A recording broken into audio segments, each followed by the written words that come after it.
नमस्कार आज्ञा जड़ीबूटी ज्ञान चैनल रे आपण को स्वागत। कर्पूर तुलसी गछर परिचय एवं यार औषधीय उपयोग विषय जानतु। यही गछ को पुरातन समय आयुर्वेदिक औषध रे उपयोग करा जाउछि।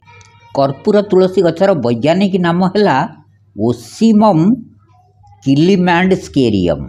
यह हेउछि तुलसी परिवार एक विशेष प्रजाति जहाँ मूलतः आफ्रिकार किलिमांजारो पर्वत अंचल आसीची।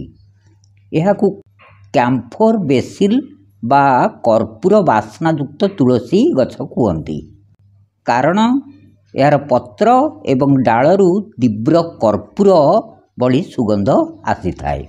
यार आकार वर्णना है यह एक क्षुद्र बा मध्यम आकार बुदा परी बढ़ी थाए, जार उच्चता प्राय 1 ରୁ 3 फुट पर्यंत उच्चता होता है। यार डाल गुड़िक अल्प काठुआ एवं पत्र गुड़िक साधारण तुलसी पत्र तुलन में अधिक लोमस एवं फिका सबुज रंगर होता है। यार फूल गुड़िक छोट एवं फिका बैगणी किंबा धल रंगर होता है। कर्पूर तुलसी पत्ररू बाहरुथिबा तेल अत्यंत प्रसिद्ध। यही तेल रे मुख्यतः कर्पूर कैम्फोर नामक एक शक्तिशाली यौगिक कंपाउंड थाए, जहाँ यहाकू एक अनन्य औषधीय गुण प्रदान करे। कर्पूर तुलसी औषधीय उपयोग। कर्पूर तुलसी यार शक्तिशाली सुगंध एवं उच्च मात्रा रे कर्पूर थिबारु यह प्रभावशाली औषधीय उद्भिद भाव में परिचित। यहाकू पारंपरिक भाव में विभिन्न स्वास्थ्य समस्यार समाधान पाई व्यवहार करा जाए। श्वासक्रिया जनित समस्या पाई, ठंडा काश पाई यार तीव्र कर्पूर बास्ना जोगु यह श्वासनळीर अवरोध को कमाइबारे साहाय्य करे। काश, ठंडा एवं साइनोसाइटिस पाई यह पत्र को गरम पानी रे फुटाई बांफ नेले शीघ्र उपशम हुए। अनायत काश कंजेक्शन पाई यार तेल छाती उपर मालिश कले अनायत काशरू मुक्ति मिले। जंत्रणा एवं प्रदाह नियंत्रण पाई, बात रोग एवं गंठी जंत्रणा पाई कर्पूरर प्रदाह विरोधी आंटी इन्फ्लेमेटरी गुण थिबारु यार पत्रर रस बा तेल को गंठी जंत्रणा, बात एवं मांसपेशीर जंत्रणा उपरे लगाइले आराम मिले। मुंड बिंधा पाई यार पत्र को चकटी करी किंबा यार तेल को कपाल रे लगाइले तीव्र मुंड बिंधा, माइग्रेन पेन कमिबारे साहाय्य करे। जीवाणुनाशक एवं कीटनाशक गुण। जीवाणु एवं कवकनाशक यार तेल रे शक्तिशाली जीवाणुनाशक, आंटी माइक्रोबियल एवं कवक विरोधी आंटी फंगल गुण थाए, जहाँ चर्म संक्रमण एवं घा सुखैबारे सहायक हुए। मशा एवं कीट दमन। यार तीव्र कर्पूर गंध मशा एवं अन्यान्य कीट मानकु दूरेई रखिबारे एक प्राकृतिक कीट विकर्षक भावरे कार्य करे। सुगंध चिकित्सा आरोमा थेरेपी। यार सतेज एवं शांतिकारी बास्ना मन को शांति दिए एवं मानसिक चाप स्ट्रेस को कम करिबारे साहाय्य करे। यहाकू आरोमा थेरेपी रे व्यवहार करा जाए। शरीरर दुर्गंध नाशक।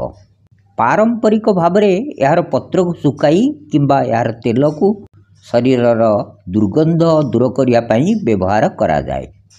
कर्पूर तुलसी जहाकू कपूरी तुलसी, कर्पूर पत्र किंबा आफ्रिकान कैम्फोर बेसिल कहती, यह अत्यंत गुणवान औषधीय गछ। यार पत्र रे कैम्फोर कर्पूर बहुल परिमाण रे रही थाए।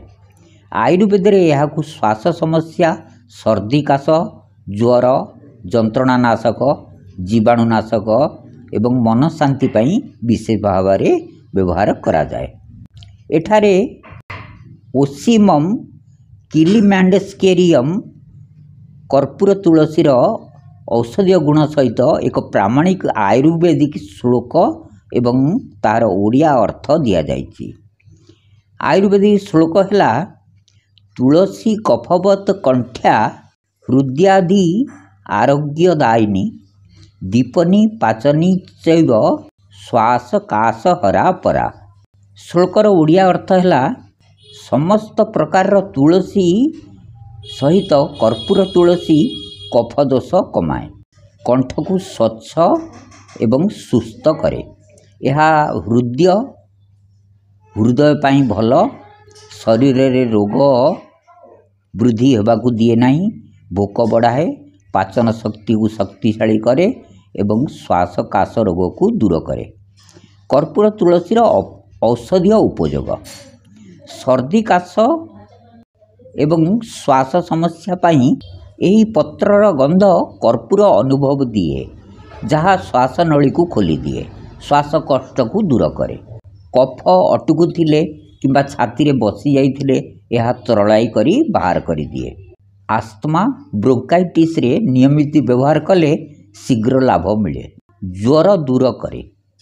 ପତ୍ରର କାଢ଼ା ପିଇଲେ ଜ୍ୱର କମ୍ ହୋଇଯାଏ ଏବଂ ଶରୀରର ଦୁର୍ବଳତା ଦୂର ହୁଏ। ଜୀବାଣୁନାଶକ ଗୁଣ। କର୍ପୂର ତୁଳସୀର ତେଲ ଚର୍ମରେ ଥିବା ଜୀବାଣୁକୁ ନଷ୍ଟ କରେ।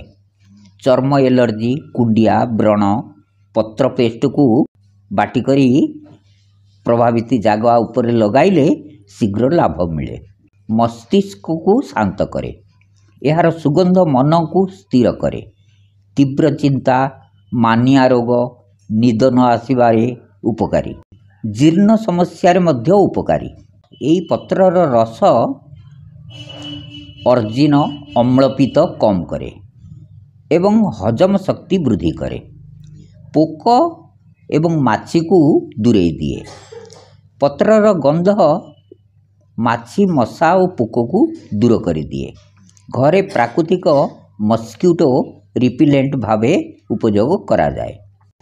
କାଶ ପାଇଁ 3-4ଟି ପତ୍ର ଦୁଧରେ ଫୁଟାଇ ପିଇବା ଦ୍ୱାରା ତୁରନ୍ତ ଆରାମ ମିଳେ। ନାକ ବନ୍ଦ ହେଲେ ପତ୍ର ଗରମ ପାଣିରେ ପକାଇ ବାଷ୍ପ ନେଲେ ଖୁବ୍ ଶୀଘ୍ର ଆରାମ ମିଳିବ। ଚର୍ମ କୁଣ୍ଡିଆ ପାଇଁ ପତ୍ର ବାଟି କରି ନିର୍ଦ୍ଧାରିତ ସ୍ଥାନରେ ଲଗାଇବା ପରେ ଚର୍ମ ରୋଗ ଦୂର ହୁଏ। କିଛି ବିଶେଷ ସତର୍କତା ରହିବା ଆବଶ୍ୟକ। କର୍ପୂର ତୁଳସୀର ତେଲରେ କର୍ପୂରର ମାତ୍ରା ଅଧିକ ଥିବା କାରଣରୁ ଏହାକୁ କେବଳ ବାହ୍ୟ ଏକ୍ସଟର୍ନାଲ ୟୁଜ୍ ପାଇଁ ସୁପାରିଶ କରାଯାଏ। ଏହା ଆଭ୍ୟନ୍ତରୀଣ ବ୍ୟବହାର କରିବା ପାଇଁ, ଇଣ୍ଟରନାଲ କନଜମ୍ପସନ୍ ପାଇଁ ବିଶେଷଜ୍ଞ ପରାମର୍ଶ ବିନା ଏହାକୁ ଉପଯୋଗ କରିବା ଉଚିତ ନୁହେଁ। କୌଣସି ଗୁରୁତର ରୋଗ ପାଇଁ ଏହାକୁ ବ୍ୟବହାର କରିବା ପୂର୍ବରୁ ସର୍ବଦା ଜଣେ ଯୋଗ୍ୟ ଆୟୁର୍ବେଦିକ ବିଶେଷଜ୍ଞ ଡାକ୍ତରଙ୍କ ପରାମର୍ଶ ଅବଶ୍ୟ ନିଅନ୍ତୁ। ଯଦି ଏହି ଭିଡ଼ିଓଟି ଉପଯୋଗୀ ମନେ ହୋଇଥାଏ ତାହେଲେ ଭିଡ଼ିଓକୁ ଲାଇକ୍ କରନ୍ତୁ ଏବଂ ଏହିପରି ଭିଡ଼ିଓ ଦେଖିବା ପାଇଁ ଜଡ଼ିବୁଟି ଜ୍ଞାନ ଚ୍ୟାନେଲକୁ ସବସ୍କ୍ରାଇବ୍ କରନ୍ତୁ। ନମସ୍କାର ଆଜ୍ଞା।